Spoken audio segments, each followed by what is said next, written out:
Niño por ahí.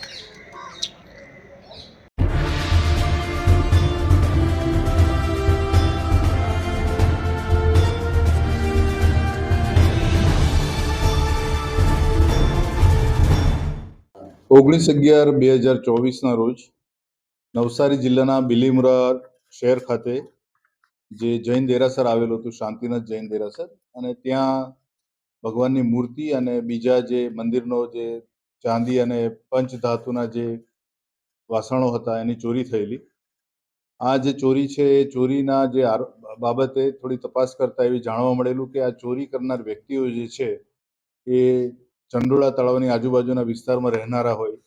Crime બ્રાન્ચની team દ્વારા કામગીરી હાથ ધરવામાં આવેલી અને આ જે છેલ્લા 10-15 દિવસથી જે કામગીરી ચાલુ હતી એ સમય આ ગાળામાં 10 દિવસના ગાળામાંથી આ મંદિરમાં ચોરી કરનાર એના ગુનામાં સામેલ 2 આરોપીઓની ધરપકડ કરવામાં આવેલી છે.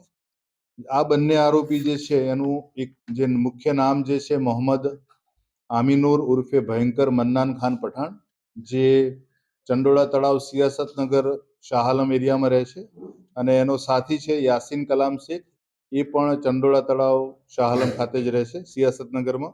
આ બંને આરોપી મૂળ બનગાંવ તાલુકા, જિલ્લો 24 પરગણા, પશ્ચિમ બંગાળના રહેવાસી છે.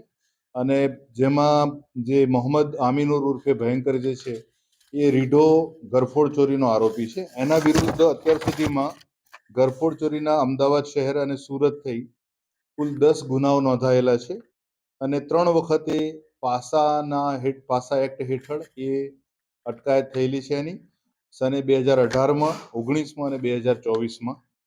યાસીન કલામ શેખ જે છે એના વિરુદ્ધ પણ અમદાવાદ શહેરમાં અલગ અલગ હેડ હેઠળ કુલ 6 ગુના ચોરીના અને અન્ય ગુનાઓ નોંધાયેલા છે. આ લોકોએ જ્યારે આ ગુનાને અંજામ આપવાનો હતો એ વખતે ઘણા બધા મંદિરોની રેકી કરેલી, અને એ રેકીમાં આ જે બિલીમોરા ખાતેનું જૈન દેરાસર છે એની પણ રેકી કરેલી છે. આ સિવાય નંદાસણ જૈન મંદિરની રેકી કરેલી છે, વૈષ્ણોદેવી મંદિરની રેકી કરેલી છે, અને બહુચર માતાનું મંદિર જે છે ત્યાં પણ એમણે રેકી કરેલી છે, અને કષ્ટભંજન દેવ મંદિર વાપી ખાતે પણ એમણે રેકી કરેલી છે કે જ્યારે મોકો મળે ત્યારે આ જગ્યાએ એ લોકો ચોરી કરશે.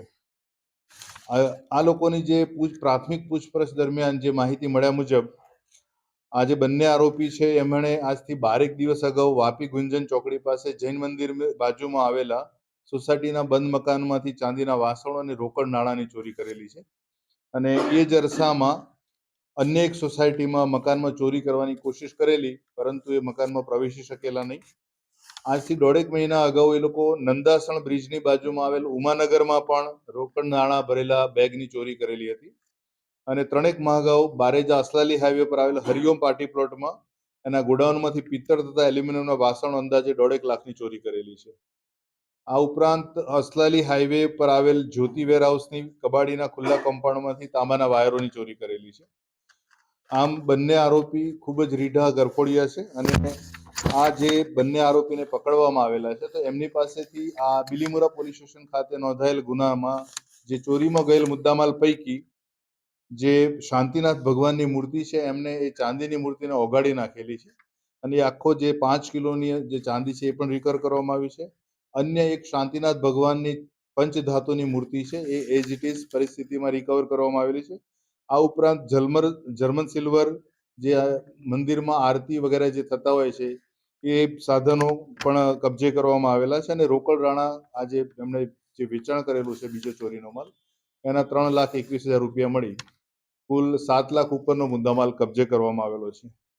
આ ગુનામાં સંડોવાયેલ અન્ય આરોપીઓ પૈકી એક આરોપી હાલ બિલીમોરા ખાતે પકડાયેલો છે, અને એક આરોપીને જે આ પૂછપરછ દરમિયાન જે બીજી અન્ય જે માહિતી મળી હતી તો એ માહિતીમાં મુખ્ય બીજી અન્ય એક મૂર્તિ ચોરાયેલી છે. એ મૂર્તિ સાથે એક આરોપી અમદાવાદથી હાવરા એક્સપ્રેસ ટ્રેનમાં કલકત્તા એના મૂળ વતન જતો હતો, અને એની માહિતી મળતા બીજી બધી જે પણ એના લાગતા વળગતા ફોટોગ્રાફ્સ અથવા તો એણે જે રેલવે ટિકિટ બુકિંગ કરાવેલું છે એ બધી જ વિગતો મેળવી અને ત્યાં આરપીએફને જાણ કરતો આરપીએફે એ ચોરને ત્યાં કલકત્તા ખાતે પકડેલો છે, અને એની પાસેથી મુદ્દામાલ પણ રિકવર કરવામાં આવેલો છે.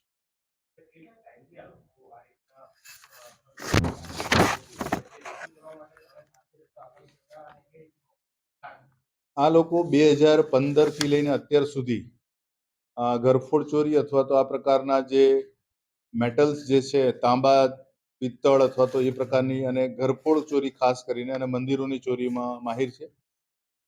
2015માંથી શરૂઆત કરીને એમણે સૌથી વધારે ગુનાઓ 2018, 19 અને 22માં કરેલા છે. મંદિરો ટાર્ગેટ કરવાનું એક તો કારણ એ છે કે રાત્રિના સમયે મંદિરોમાં લોકોની હાજરી ઓછી હોય છે અને એક ધાર્મિક સ્થળ છે એટલે જનરલી ત્યાં રાત્રિના સમયે બહુ ઓછા લોકો હાજર હોય, એના કારણે એમના લાભ મળતો હોય છે ચોરી કરવા, મોકો મળતો હોય.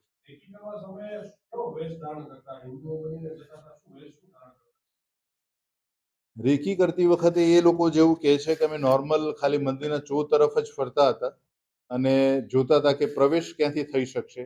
બાકી એ લોકોને અંદાજ હતો કે જૈન મંદિરમાં જો જઈશું સારા કોઈ તો એમને મોટી મતાની રકમ અથવા તો મૂર્તિઓ વગેરે મળશે.